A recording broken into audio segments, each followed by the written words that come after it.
He's 41 years old, and his abs still look photoshopped. Cristiano Ronaldo just walked into the 2026 World Cup with a stomach that most 20-year-olds would kill for. No filters, no editing, just decades of doing a handful of things right, over and over again.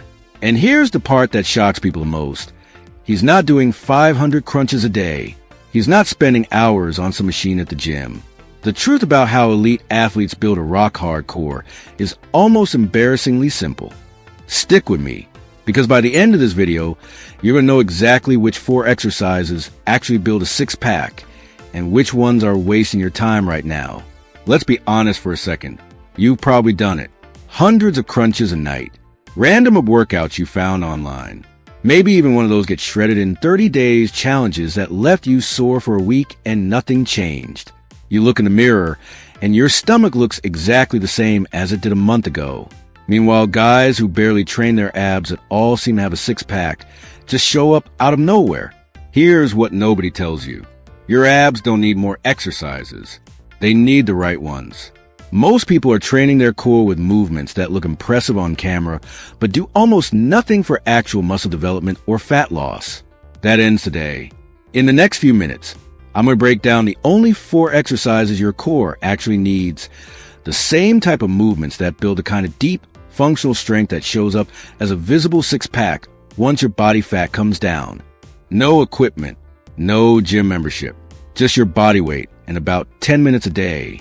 By the time this video is over, you'll know exactly how to do each one with perfect form, the mistakes that are silently killing your progress, and how to keep making gains even after your body adapts. What's up? I'm King Fit, and on this channel we cut to the noise and give you exactly what works. No gimmicks, no fluff, just real training science explained in a way that actually makes sense. If that sounds like your kind of channel, stick around, because this is one of the most important videos you'll watch all year. Real quick, hit subscribe if you're Team Ronaldo. Let's build that six-pack together. Exercise 1, the hollow body hold. Let's start with the foundation.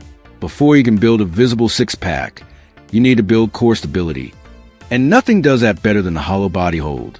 This move comes straight from gymnastics, and it's brutally effective because it forces your entire core to work together as one unit instead of isolating one muscle at a time.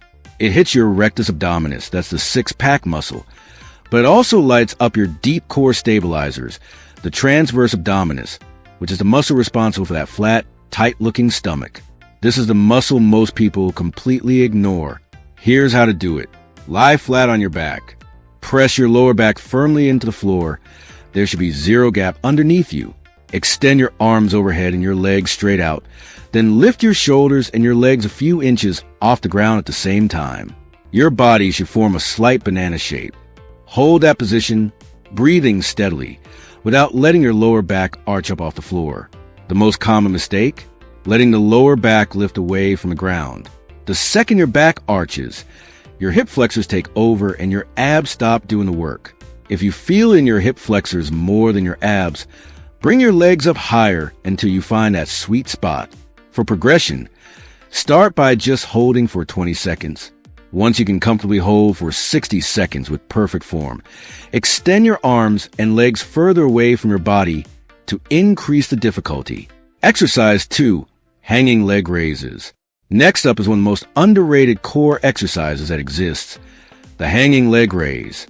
This one specifically targets your lower abs, which is usually the last area to show definition and the hardest part of the six-pack to actually see. It also builds serious grip strength and shoulder stability as a bonus. Grab a pull-up bar with an overhand grip, arms fully extended, feet off the ground. Without swinging your body, engage your core and slowly raise your legs up in front of you, aiming to get your thighs at least parallel to the ground. Pause for a second at the top, then lower your legs back down under control. That word, control, is everything here. The biggest mistake people make is using momentum. They swing their legs up using their hip flexors and gravity instead of their abs, which basically turns the exercise into a waste of energy. If you're swinging, slow down and make every rep smaller and more controlled. If a full hanging leg raise feels too advanced right now, start with hanging knee raises. just bringing your knees up toward your chest instead of straight legs. As you get stronger, straighten your legs more and more until you're doing the full movement. Exercise 3. Bicycle crunches.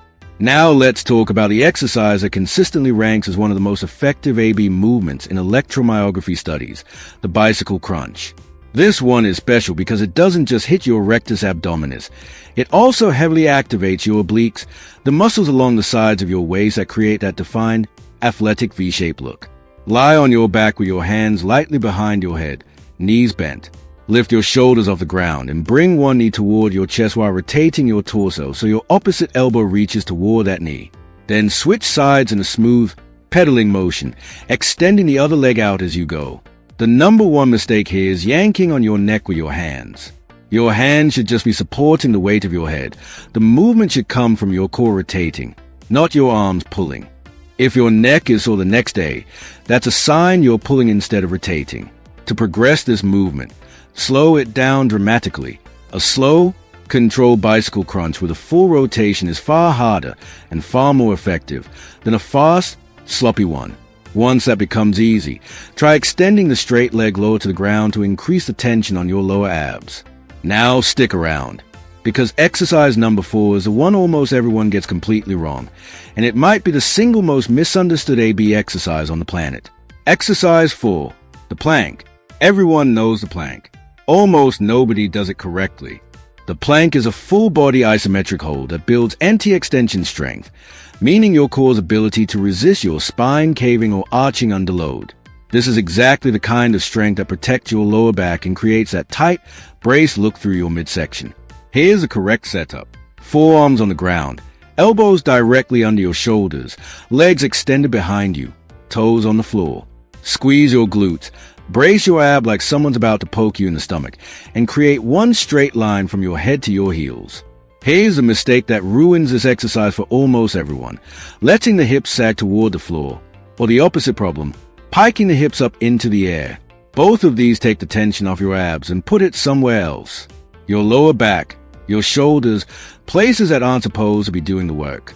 And here's something most people get wrong about progression 2. Holding a plank for 5 straight minutes doesn't mean much if your form is falling apart the entire time. A perfect 30-second plank beats a sloppy 3-minute one every single time. To progress properly, once you can hold 2 minutes with flawless form, add movement, shoulder taps, or lifting one leg slightly off the ground, rather than just chasing time. Real quick, if this is actually helping you understand your training better, hit that like button. It genuinely helps this channel reach more people who are stuck doing the wrong things in the gym. And if you want more no-nonsense breakdowns like this one, subscribe, because we're just getting started. So let's bring it all together. Hollow body hold for deep core stability. Hanging leg raises for your lower abs. Bicycle crunches for that athletic, defined waistline. And the plank, done correctly, to tie your entire core together and protect your lower back while you build it. That's it. 4 exercises, done consistently 2 to 3 times a week, with a diet that actually supports fat loss, is genuinely all your core needs. Remember, even a 41-year-old at the top of world football isn't relying on some secret 100th exercise nobody's ever heard of. He's relying on consistency with the fundamentals, year after year, decade after decade. Here's the truth most people don't want to hear. A six-pack was never about finding some secret exercise. It was never about a perfect routine hiding somewhere on the internet. It's about picking movements that actually work, and then showing up and doing them with real effort, week after week, even on the days you don't feel like it. You already have everything you need. Your body weight, 10 minutes, and these 4 exercises. The only question left is whether you're going to start today, or whether you're going to watch one more video tomorrow instead of actually training. Make today the day you start. I'll see you in the next one. Team Ronaldo. Subscribe now, like, comment, and share. Let's get you those abs.